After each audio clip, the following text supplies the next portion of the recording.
How tough was it in the jungle? Because that was another time where, like, I felt like a lot of people had different opinions from you. I know you're getting paid really well for it, so I know that's. But that was the deal. Oh, that's what I mean.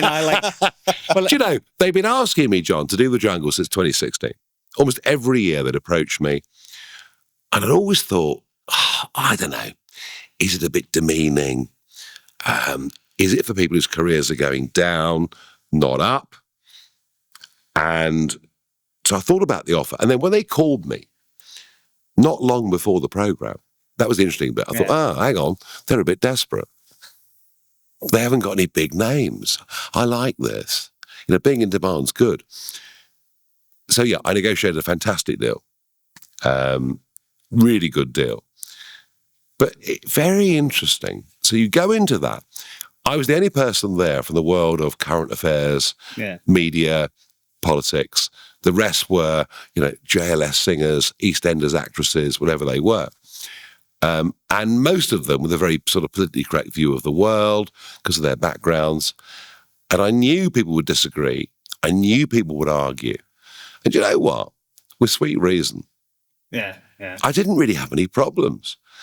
I didn't get riled by anything that was said to me. And do you know what? Overall, I quite enjoyed it. What about Fred? Because a couple of times with Fred, I just thought he was one of them people that loved putting his point across, but wasn't really listening to what was coming back. No, the French don't tend to. I mean,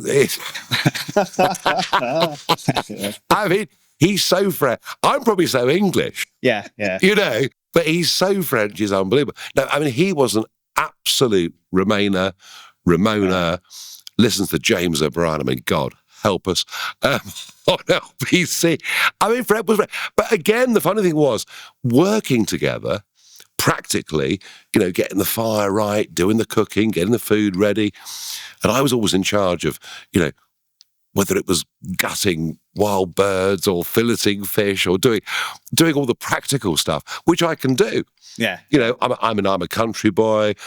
I'm a big outdoorsman. I shoot, I fish, I do all those things. So we worked together really, really well. When it came to debate, no, I mean, I have to confess, that was a failure. I never got Fred to accept that there might be anything, in my opinions. But, you know, generally, it was funny because I worked it out. Over half the camp were younger than my oldest kids. Yeah. So I really was the old man. It's a funny thing, guys. It'll get to you. You suddenly wake up one day and you're old. Yeah. I feel like that now. I don't feel old, but it's just the reality. And I was like, by the end of the 3 weeks, I was like Uncle Nigel.